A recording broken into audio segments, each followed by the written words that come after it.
in the third step prayer, which is on page 63, if you want to follow along. God, I offer myself to thee, to build with me and to do with me as thou wilt. Relieve me of the bondage of self, that I may better do thy will.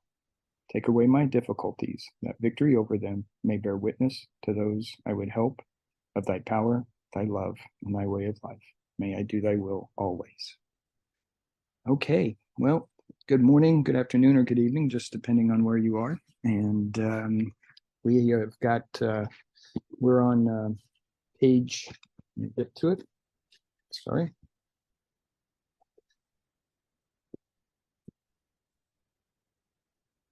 We're on page 157. I'll put that in the chat there. Page 157. Oops, didn't work. There we go. And we're about halfway down, but I'm going to ask Bill to move up to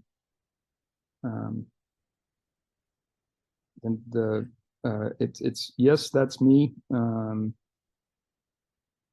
going to move up just a short paragraph ahead of that, which is the man in the bed was told of the acute poisoning from which he suffered.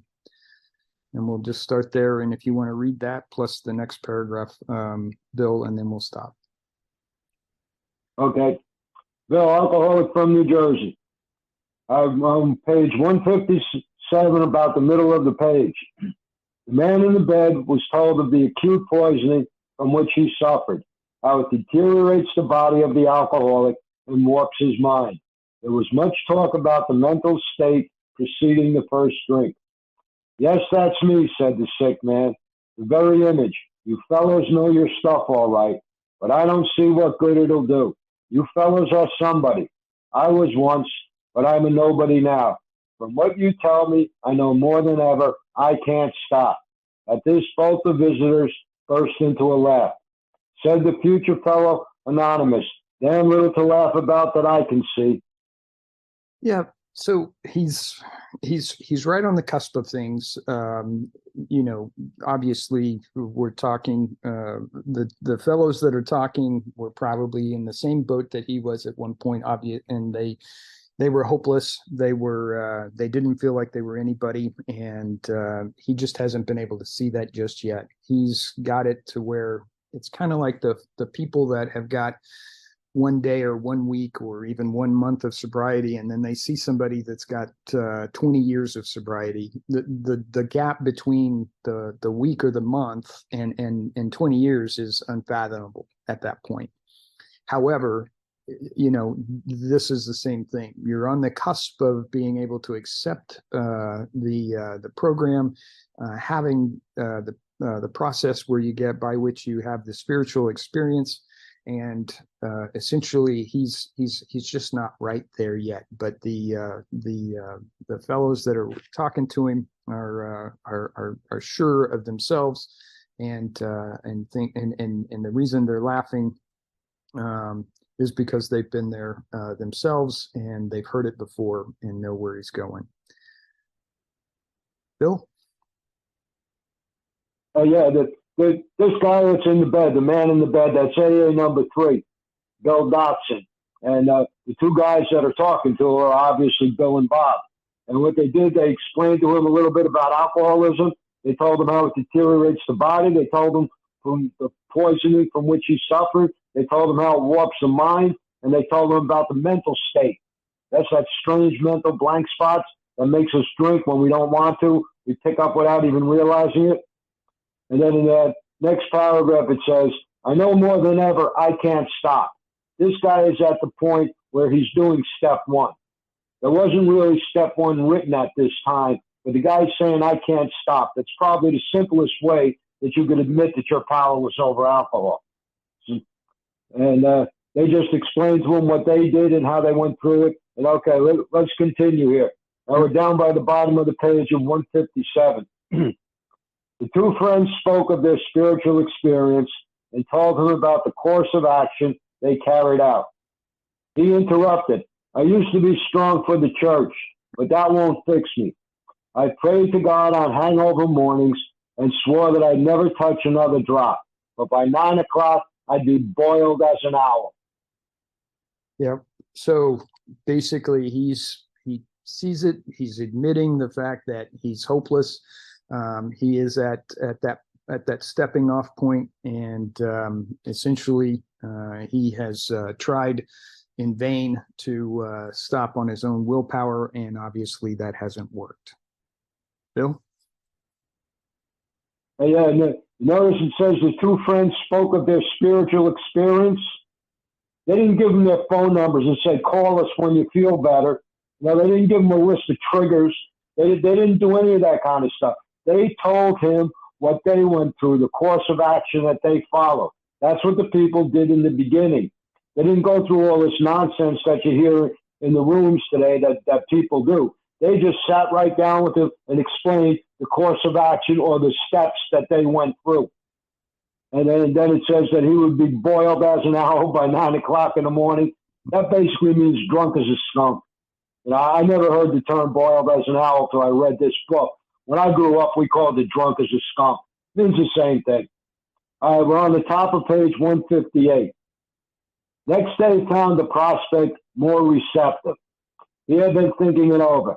Maybe you're right, he said. God ought to be able to do anything. Then he added, he sure didn't do much for me when I was trying to fight this booze racket alone.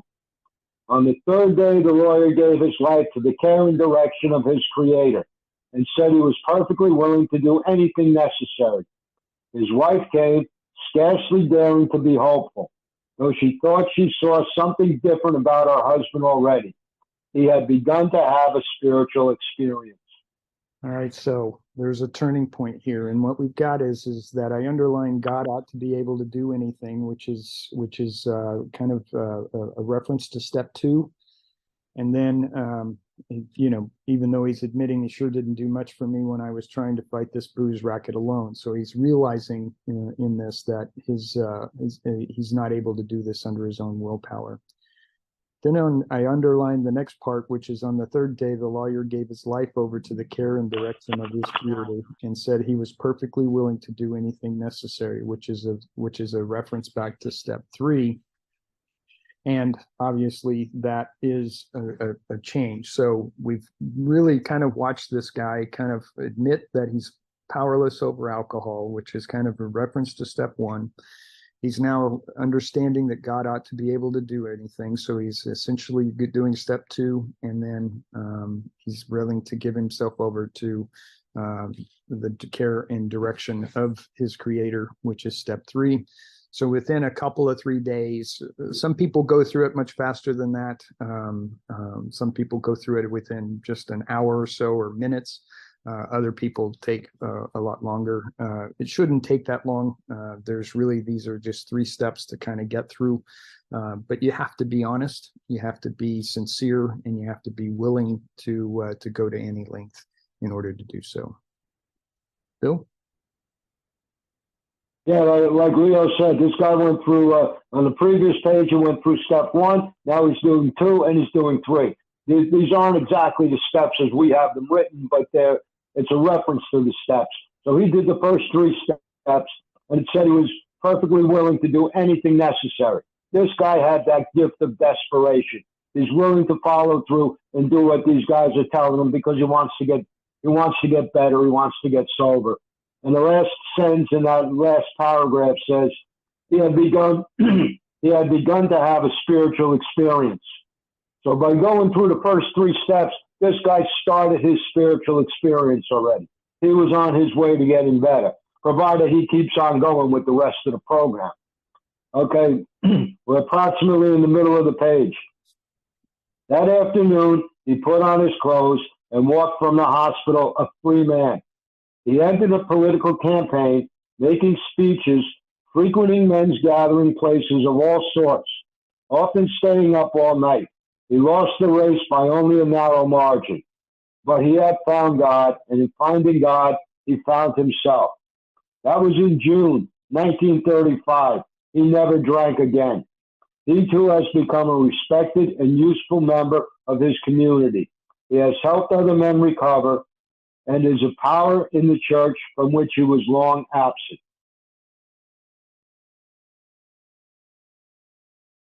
This is Bill Dotson we're still talking about, and his sobriety date is June 26th of 1935, and it shows that he was able to have that spiritual experience. He was able to find a higher power, rely on that higher power, make a strong relationships with that higher power, and then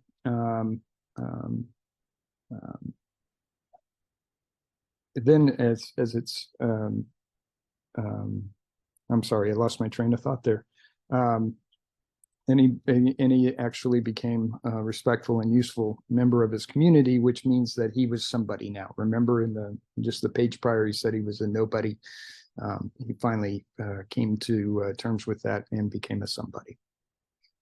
Bill?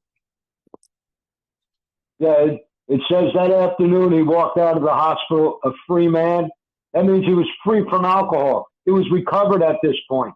This guy got better very quickly. He went through the beginning steps that Bill and Bob explained to him, and he got free of alcohol. He was recovered at that point, and then it says he never drank again. That was in June of 1935. And when he left the hospital on July 4th, 1935. That's the day he left the hospital, and that's the day that they consider the founding of Group Number 1 in Akron, Ohio. Okay, we're on the last paragraph now on page 158. So you see there was 3 alcoholics in that town who now felt they had to give to others what they had found or be sunk. After several failures to find others, a 4th turned up. He came through an acquaintance who had heard the good news. He proved to be a devil-may-care young fellow whose parents could not make out whether he wanted to stop drinking or not. They were deeply religious people, much shocked by their son's refusal to have anything to do with the church. He suffered horribly from his sprees, but it seemed as if nothing could be done for him. He consented, however, to go to the hospital, where he occupied the very room recently vacated by the lawyer. Okay, so what we're talking about here is Ernie Galbraith. If I get that right, Bill, I think it's Galbraith. Yeah. Galbraith. And he Close is enough. Yep, he is considered AA number 4, and he is on page 282 of the first edition, the 7th month slip. So basically, they're on to the next person, and they had some failures in between, and they finally came up with a guy that again, Ernie, who thought that he was pretty much helpless. He came from a deeply religious family, but his son basically refused to have anything to do with that. And we're not really talking about having to have something to do with religion. Obviously, this is more spiritual, and it's something more personal and individual in that regard. We are talking more about a higher power. And at least he consented to go to the hospital, and it turns out he was in the same room as Bill Dotson. And then obviously we will have another going at it with Bill and Bob. Bill? Yeah, notice it says right at the beginning of that paragraph, they felt that they had to give to others what they had found or be sunk. These 3 alcoholics that were in that town, that would have been Bill, Bob, and Bill D, and they realized that they had to give away what they had if they wanted to keep it. They knew this right in the beginning. If they didn't give it away to somebody else, they were going to be sunk. And to be sunk for us means we're going to go back out and get drunk. And this guy, like you said, his name was Ernie Galbraith, however you pronounce it. And an interesting thing about him, he married Dr. Bob's daughter. And Dr. Bob didn't like him. Dr. Bob didn't want him to marry his daughter. And Dr. Bob had said he was an extremely unlikable person. That means this guy was one of those annoying people that you run into all the time that gets under everybody's skin. So, and they wound up getting divorced sometime later, but Dr. Bob didn't like him right from the beginning. I mean, he helped him get sober and all of that, but he really didn't want him marrying his daughter. Okay, we're on the top of page 159, the first new paragraph. He had 3 visitors. After a bit, he said, "The way you fellows put this spiritual stuff makes sense. I'm ready to do business. I guess the old folks were right after all." So one more was added to the fellowship. All this time, our friend of the hotel lobby incident remained in that town. He was there 3 months. He now returned home, leaving behind his first acquaintance, the lawyer, the devil-may-care chap. These men had found something brand new in life, though they knew they must help other alcoholics if they would remain sober. That motive became secondary. It was transcended by the happiness they found in giving themselves for others. They shared their homes, their slender resources, and gladly devoted their spare time to fellow sufferers. They were willing by day or night to place a man in a hospital and visit him afterward. They grew in numbers. They experienced a few distressing failures, but in those cases, they made an effort to bring the man's family into a spiritual way of living, thus relieving much worry and suffering. Yeah. So we're kind of passing through a little bit of time here, as Bill W. remained in Akron there for 3 months and worked with Bob, Dr. Bob, and then obviously had Bill Dotson and Ernie Galbraith to work with. It does go back to another reference to step 12. They knew they must help other alcoholics. We continue to hammer that home. And in this, a vision for you as a continuation of step 12 anyway, is really that message here. And we'll repeat it again as we go along here. But nonetheless, it is the underpinning mantra here is that once you've got everything and you've been through the steps, it's time to give it away to others, and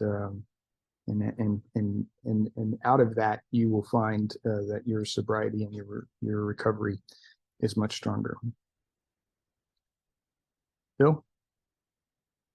Yeah, like Leo pointed out, they realized that they had to give it away to keep it. There's references to step 12 all throughout here. Said they knew them. They must help other alcoholics if they would remain sober. They understood that if they wanted to stay sober, they had to give it away to keep it. This is an unconventional disease with an unconventional solution. It works the opposite way that we think. We have to give it away in order to keep it. Nothing else tells you to do that except this program. That's basically what these guys figured out in the beginning, and that's what they followed through with, and that's how they were able to stay sober. So there's all kinds of references to step 12, to working with other alcoholics in this chapter, and actually all throughout the book there's references to it. All right, we're on the bottom of page 159. A year and 6 months later, these 3 had succeeded with 7 more. Seeing much of each other, scarce an evening passed that someone's home did not shelter a little gathering of men and women, happy in their release, and constantly thinking how they might present their discovery to some newcomer. In addition to these casual get-togethers, it became customary to set apart one night a week for a meeting to be attended by anyone and everyone interested in a spiritual way of life. Aside from fellowship and sociability, the prime object was to provide a time and place where new people might bring their problems. Okay, so this is these are obviously the way that they're going about this is how connections are made, and in a reference to how AA can grow around you. They obviously were being very active in staying in touch with each other, and they were looking for others to join them and be a part of these get-togethers and these meetings, whether they were casual or formal. It didn't matter. They did, in fact, open up their doors for anyone to be a part of it. T. Henry Williams and his wife Clarice was a part of the Oxford group. At this point in time, they had opened up their home and were allowing these gatherings to happen on a regular basis. And I highlighted the last sentence that we read there. Aside from fellowship and sociability, the prime object was to provide a time and place where new people might bring their problems. So obviously that's broader than what we're talking about here with alcoholism. The focus of the 11, I guess you would say, or 10, I'm sorry, minus Bill W., was to find people that were alcoholics that they could help have a spiritual experience and recover. But part of the Oxford group was to bring any and all people in with their problems at that point. So it was a little bit different at that point in time. Bill? Yeah, if you notice, this emphasizes the newcomer or the new people. It said on the previous page, constantly thinking how they might present their discovery to some newcomer. And then, like Leo said on the last line says, to provide a time and place where new people might bring their problems. This book is oriented towards newcomers or new people, whichever term you want to use. Because when they had the first 100 that already got sober, they didn't need this book to get sober. This book was written for the new people that weren't sober yet, that needed to find out how to get sober. So it emphasizes new people or newcomers all throughout this book. That's basically what the book was written for, people that weren't sober or were just trying to get sober. And those would be newcomers. They hadn't been through the process yet. So this is oriented towards a newcomer. Okay, we're on the top of page 160, the first new paragraph. Outsiders became interested. One man and his wife placed their large home at the disposal of this strangely assorted crowd. This couple has since become so fascinated that they have dedicated their home to the work. Many a distracted wife has visited this house to find loving and understanding companionship among women who knew her problem, to hear from the lips of their husbands what had happened to them, and to be advised how our own wayward mate might be hospitalized and approached when next he stumbled. Okay, so it is back to what I was saying earlier. This is a reference to T. Henry Williams and Clarice, his wife, and opening their home. They were heavily involved with the Oxford group and were a part of the beginnings of the Akron group with regard to helping them find a place to have gatherings and meetings. Bill? Yeah, like it says, outsiders. That means people that were not alcoholics, people that were not in AA. That these are regular, normal people. They're not us. So now, like Leo said, that was T. Henry Williams and his wife Clarice. They were members of the Oxford group, and they had already were having Oxford group meetings in their home. And when they heard about this stuff that was going on with Bill and Bob and AA number 3, they said, why don't you people just come over here to my house? We got plenty of room. We're already having like a spiritual meeting. You could just like jump right in and kind of fit in with us. And this guy, T. Henry, Bill met him during that failed National Rubber Machine Company proxy fight that they had. He worked for that National Rubber Machine Company. He was some kind of a member of management, and Bill met him through that proxy fight that they had. So they already knew each other for a short period of time. And when he found out about all of this sobriety stuff and trying to help other people, which is what the Oxford group was trying to do anyway, not necessarily get people sober, but trying to help people that were having problems in their lives. So he just invited them all over. Come on over to my house and you can use my house. We got a nice big place here and everybody can fit right in. All right, we're on the next paragraph, approximately the middle of the page, 160. Many a man, yet days from his hospital experience, has stepped over the threshold of that home into freedom. Many an alcoholic who entered there came away with an answer. He succumbed to the gay crowd inside, who laughed at their own misfortunes and understood his. Impressed by those who visited him at the hospital, he capitulated entirely when later in an upper room of this house, he heard the story of some man whose experience closely tallied with his own. The expression on the faces of the women, the indefinable something in the eyes of the men, was stimulating an electric atmosphere of the place, inspired to let him know that here was haven at last.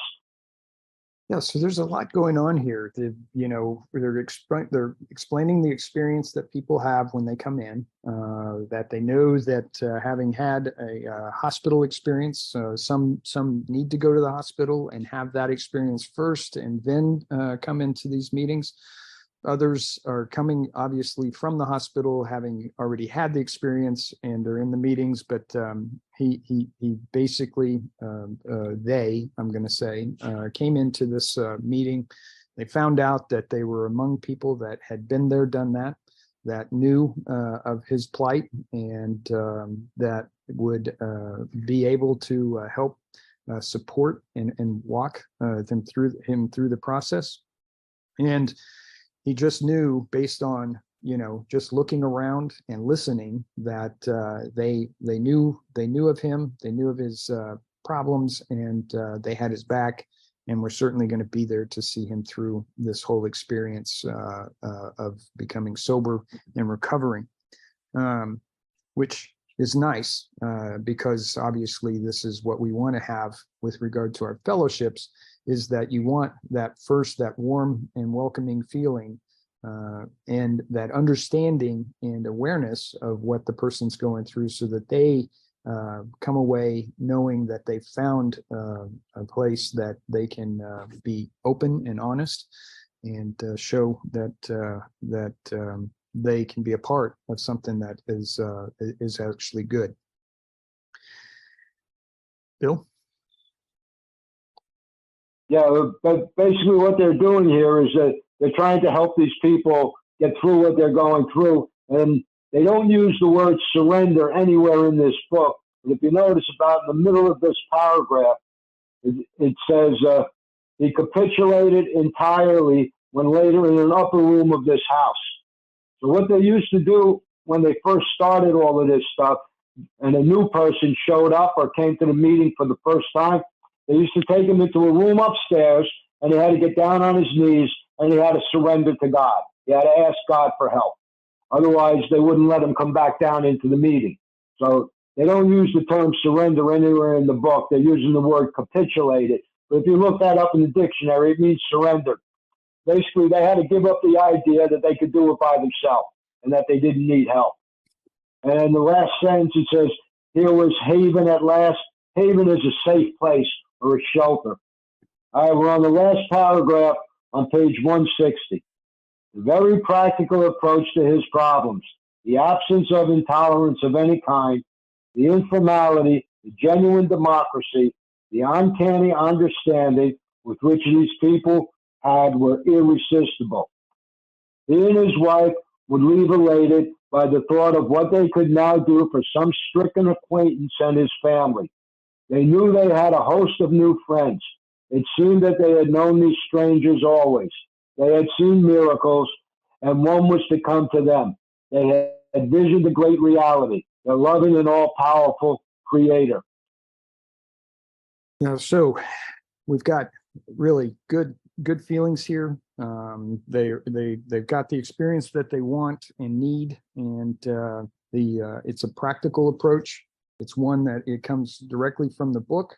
Well, at this point in time, the book wasn't written and the steps weren't formalized, but nonetheless, there were at least 5 or 6 of the steps that we have come to know today that were in some form or fashion a part of this recovery at this time. And they did, in fact, make reference to had visioned the great reality and their loving, all-powerful Creator. They had come in touch with God or the higher power. They knew that they had a lot of support. They knew they had a lot of people that they could talk to and go to. And that in and of itself is basically the strength of a fellowship that is focused on recovery and and sobriety.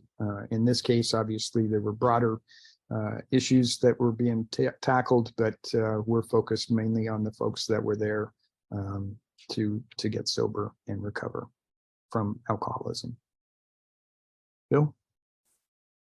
Yeah, this was basically a house that really had an Oxford group gathering going on in it. And the Oxford group was more religious than AA, even if you want to say more spiritual. They were more into the praying and asking God for help and that kind of. They were more into the religious aspect.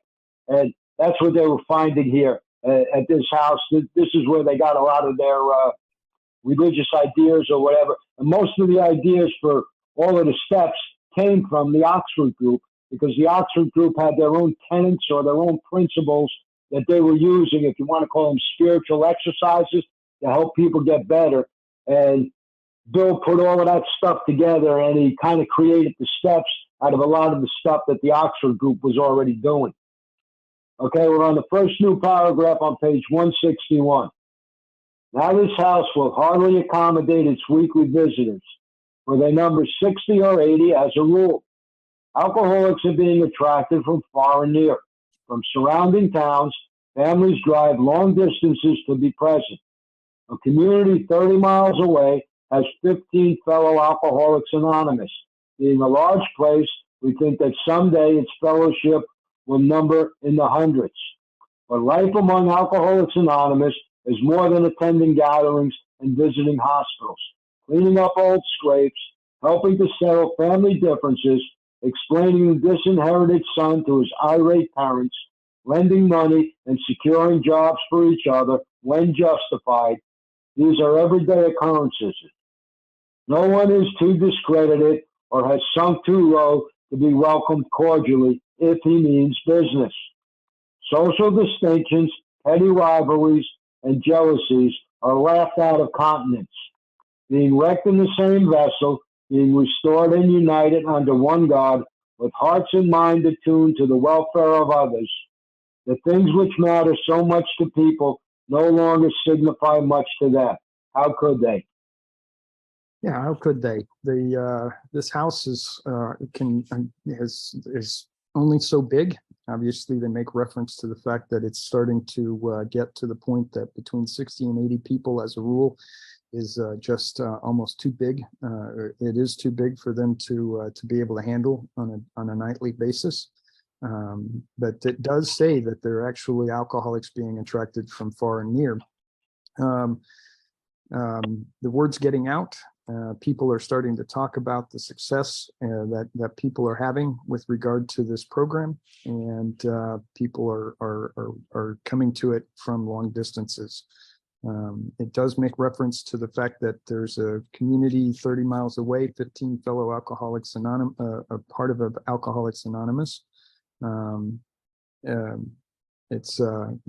So at this point in time, they are thinking that the number will be in the many hundreds. Obviously, we are in the way beyond that now, but this is obviously a point reference to written in 1939. How could they at that point fathom just how big AA was going to get for the world? But my life is more than attending gatherings and visiting hospitals. Obviously, this is what we're trying to make reference to, is that a spiritual way of life is all encompassing. You have to internalize it. You have to live it on a daily basis, moment by moment, and hour by hour. And you've got to be able to be kind and considerate, helping to, like as they say here, settle family differences, and having help there with you with regard to potentially lending money and helping to find jobs, and when it's justified. They also make a reference to any and all is literally what they mean. So no one who has sunk too low to be welcomed, if they mean if it means business. So we'll talk about that. That's really that point is that we talked about it before, in that when you're as a sponsor working with others, if you've got somebody that's really serious about quitting and that they're trying their hardest and they're embracing the program wholeheartedly and really working it, if they have a slip up or something, you can certainly work through that and continue to work with this person. But on the other hand, if you have somebody that is just paying it lip service and is constantly coming to you under the influence and shows no signs of really wanting to quit and that sort of thing, is a time and a place where you should move on. So the same thing is here. They were probably some people that wouldn't capitulate, as they said, or surrender themselves, and so those weren't part of the program. And then on top of that, those that may have, but then really just didn't show a lot of really earnest interest in doing so. So back to this reference of if he means business, obviously is a reference back to that, and we've talked about that a few times before.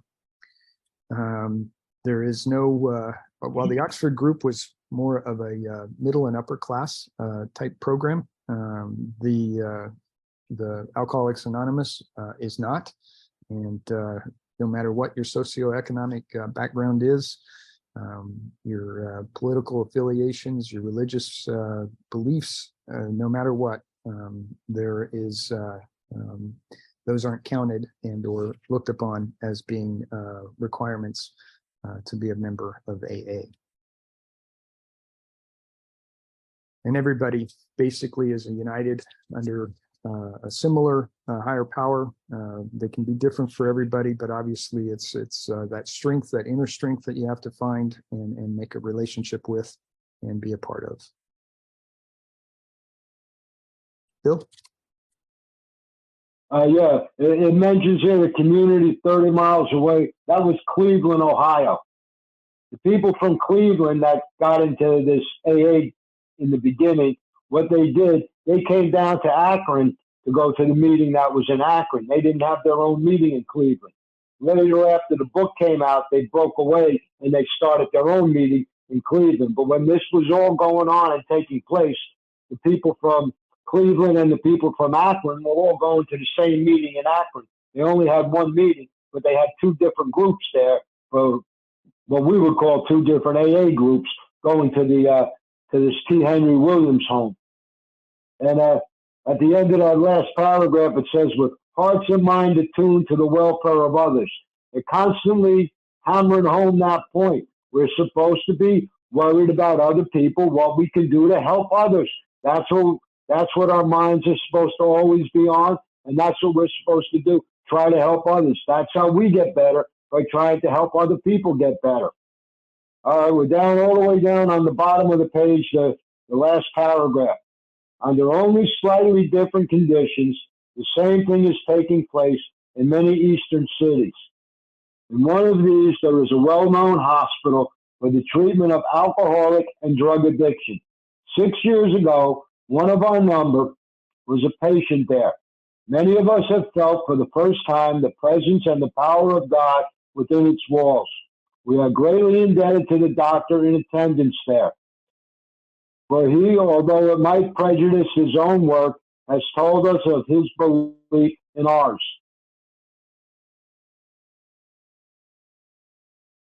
Sorry. All right. We're talking about Towns Hospital, and we're talking about the Dr. Silkworth. In regards to that, and the patient there was Bill W.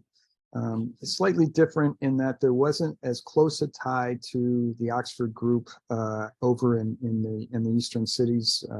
Less so there. There was obviously some differences of opinion, and that ultimately was part of the reason why there was a breakup between Oxford group and AA. Bill W. finally decided that the restrictions and the limitations that were being put on people with regard to who could be a part of the group and who couldn't was getting to be too much. And Bill decided that that wasn't the way they should go, and broke off from there. But nonetheless, They tried similar approaches. They found higher power and similar beliefs, and found that inner strength. And they were finding some success as well.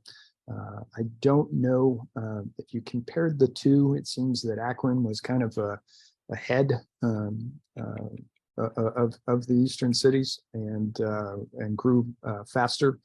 But I think that's only part that it just happened to be that they were able to get the word out to the right people, and those that really wanted help got help. And there was probably less word of mouth going on the East Coast, but that's just my opinion and speculation. Bill? Yeah, like was mentioned, this is talking about the Towns Hospital where Bill Wilson was, and the doctor is Dr. Soker. All right, we'll move on to the next paragraph. First new paragraph on page 162. Every few days, this doctor suggests our approach to one of his patients. Understanding our work, he can do this with an eye to selecting those who are willing and able to recover on a spiritual basis. Many of us former patients go there to help. Then in this eastern city, there are informal meetings such as we have described to you, where you may now see scores of members. There are the same fast friendships. There is the same helpfulness to one another as you find among our Western friends. There is a good bit of travel between East and West, and we foresee a great increase in this helpful interchange. So there's good communication going on. There's a lot of work going on between Akron and, well, I'll just say Ohio and New York at this point. I will go back to page XXVII to a reference at the very beginning. Every few days, this doctor suggests our approach to one of his patients, understanding our work he can do with an eye at selecting those who are willing to be able to recover on a spiritual basis. About halfway down, we doctors on page XXVII, it says, we doctors have realized for a long time that some form of moral psychology was of urgent importance to alcoholics, but its application presented difficulties beyond our conception. What with our ultra-modern standards, our scientific approach to everything, we are perhaps not well equipped to apply the powers of good that lie outside our synthetic knowledge.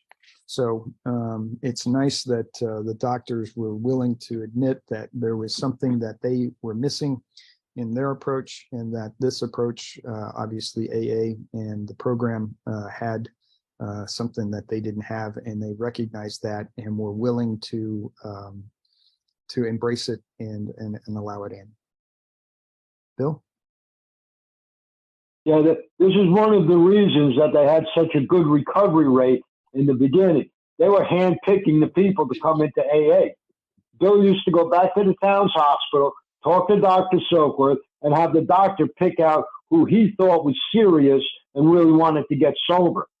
They just didn't have like an open door policy. Somebody had to go get you and bring you to the meeting. You know, it's not like today, you know, you look on the internet or in a meeting book or whatever, and you just go wherever you are and just walk through the door. You had to be brought to the meeting. Somebody's unmuted.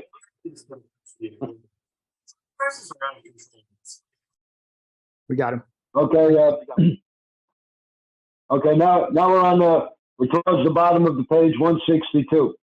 Someday we hope that every alcoholic who journeys will find a fellowship of Alcoholics Anonymous at his destination.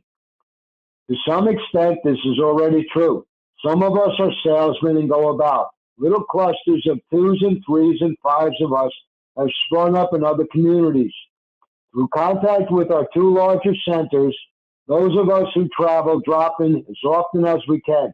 This practice enables us to lend a hand, at the same time avoid the certain alluring distractions of the road about which any traveling man can inform you. Okay, so a couple of references here. Obviously, it's growing through 2s and 3s and 5s. I would say to a large extent, it is at any destination, and certainly in a lot of places throughout the world now, no matter where you go, you can find an AA meeting to go to, and the fellowship is there. So this small groups now are becoming larger groups, and the many more towns and cities are being involved here. The practice enables us to lend a hand, and at the same time avoiding certain alluring distractions of the road, which means that once you're out away, and you've got these what's the word I'm looking for? The distractions are that you find yourself in a bar by yourself without any assistance or people around you that understand and are trying to offer you a drink, and you want to try to stay away from that. The fact that they go out and find other members of AA and or other people that might be interested in becoming a member of AA is what is helping them to stay sober even when they're out traveling on their own. Bill? Yeah. Okay, let me go to the next paragraph on the bottom of the last line on the bottom of 162. Thus we grow, and so can you. Though you be but one man with this book in your hand, we believe and hope it contains all you will need to begin. We know what you are thinking. You are saying to yourself, I am jittery and alone. I couldn't do that. But you can. You forget that you have just tapped a source of power much greater than yourself. To duplicate with such backing what we have accomplished is only a matter of willingness, patience, and labor. Yeah, and I wrote in here, this is part of step 11, and this is you basically having that time at night to kind of review your day, and then the next morning looking at what is the next right thing to do. I think that this is kind of a part of that when we get with regard to that. It kind of reminds you that you have tapped into this source of power, this higher power, and this inner strength, and that is greater than yourself, and to large part being able to grab hold of it, rely on it, and build up your confidence, and be able to face the day courageously. Bill? Yeah, I think the point he's trying to get across here, if you use this book, you have all the information that you need to start their own meeting and to carry the message to someone else. Okay, we're on page 163, the second new paragraph. We know of an AA member who was living in a large community. He had lived there but a few weeks when he found that the place probably contained more alcoholics per square mile than any city in the country. This was only a few days ago at this writing, 1939. The authorities were much concerned. He got in touch with a prominent psychiatrist who had undertaken certain responsibilities for the mental health of the community. The doctor proved to be able and exceedingly anxious to adopt any workable method of handling the situation. So he inquired, what did our friend have on the ball? Our friend proceeded to tell him, and with such good effect that the doctor agreed to test among his patients and certain other alcoholics from a clinic which he attends. Arrangements were also made with the chief psychiatrist of a large public hospital to select still others from the stream of misery which flows through that institution. Okay, so we are talking about Hank Parkhurst as far as he had lived here but a few weeks when he found that the place probably contained more alcoholics per square mile than any city. And we're talking about Montclair, New Jersey at this point. The prominent psychiatrist, I believe, is Dr. Howard, and Bill, you can help me with that. And the hospital that they finally settled on was in Orangeburg, New York. And I may have gotten that wrong, so I'm going to have Bill correct me if I have. But it basically shows that people have gone out, they've searched out. Again, this is the method that they were using back in the late 30s, was to find a doctor, find a hospital, that was amenable to the program, and asking for their assistance to find, as we kind of put it, handpicked people to be a part of AA and this program. So the interest was piqued by this doctor, and obviously he was interested in being a part of the help. And Bill, I'll turn it over to you, and you can help me out. Yeah, you're right. The psychiatrist was Dr. Howard. That was his name. Exactly who he was is debatable. Nobody can really put their finger on the guy, but they know his name was Dr. Howard. And this guy that was living in the community, like you said, was Hank Parkhurst. And for whatever reason, they thought, he said there was more alcoholics in that city than anywhere else. I don't know how he figured that out. Montclair is a college town. They have a big college in Montclair, and maybe he was living next to a fraternity house, and he saw all the guys running in and out drunk all the time. I have no idea why they're saying Montclair had more alcoholics, but that's what they say. So I'll just go along with what the book says. And the next paragraph, the large public hospital that they were talking about, that was in Orangeburg, New York. And I don't believe it's there any longer. It was the Rockland State Hospital. It was located in Orangeburg, New York. I believe it's shut down now. They may have a few satellite places opened up at different locations, but when this book came out, that was like a big hospital in the area. Okay, let's go down to the next paragraph here. We're on the bottom of the page, 163. So our fellow workers will soon have friends galore. Some of them may sink and perhaps never get up. But if our experience is a criterion, more than half of those approached will become fellows of Alcoholics Anonymous. When a few men in this city have found themselves and they have discovered the joy of helping others to face life again, there will be no stopping until everyone in that town has an opportunity to recover if he can and will. Still, you may say, but I will not have the benefit of contact with you who write this book. You cannot be sure. God will determine that. So you must remember that your real reliance is always upon him. He will show you how to create the fellowship you crave. Yeah, and so this confidence in taking the book, everything is based on the book. It's black and white. There's not a lot of interpretation at all. Having not had the experience of these others, maybe the technique isn't quite there, but that's okay. You can still do that without it. That's what they're trying to get across here.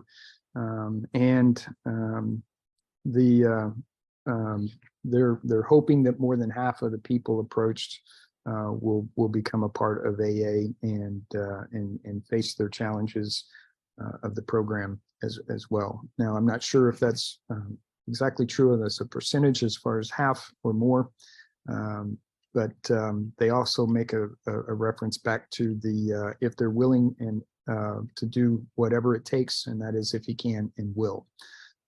Otherwise, they're not going to make it. So, Bill? Okay, we're on the middle of page 164. Our book is meant to be suggestive only. We realize we know only a little. God will constantly disclose more to you and to us. Ask him in your morning meditation what you can do each day for the man who is still sick. The answers will come if your own house is in order.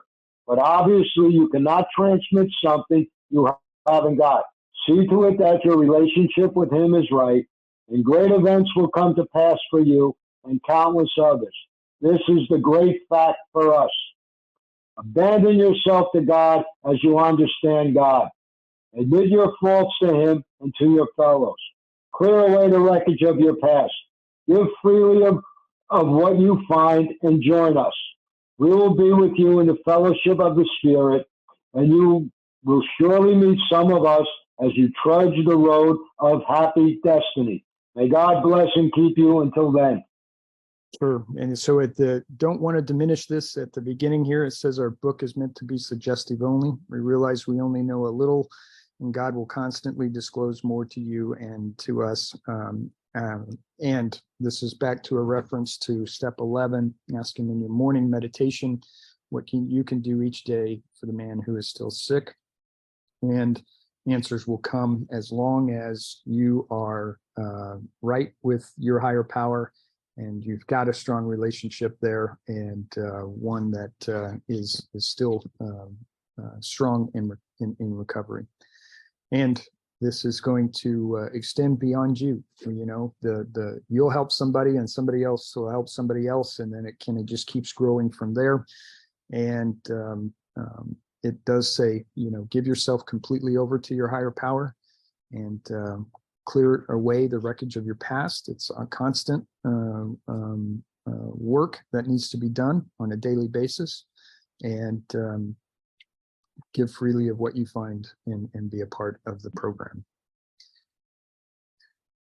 Bill? Yeah, this last part, a lot of meetings read this last part on page 164 at the end of their meetings to close their meetings. There's some real good stuff in here. Like Leo pointed out, ask him in your morning meditation what you can do each day for the man who is still sick. In other words, that's a reference to step 11. You're supposed to pray and ask God and meditate on what you can do to help somebody else who's still sick. That means a person who's still using alcohol, who hasn't gotten sober yet, they're not recovered yet. And then it also says, but obviously you cannot transmit something you haven't got. In other words, if you don't have this program, if you haven't gone through it, you can't transmit it to somebody else. You have to get it first before you can give it away.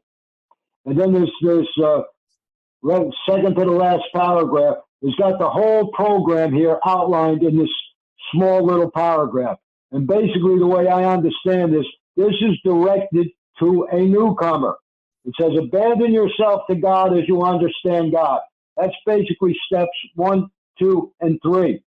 Now, if you're already sober and you already went through this process and you're not a newcomer, you already did that.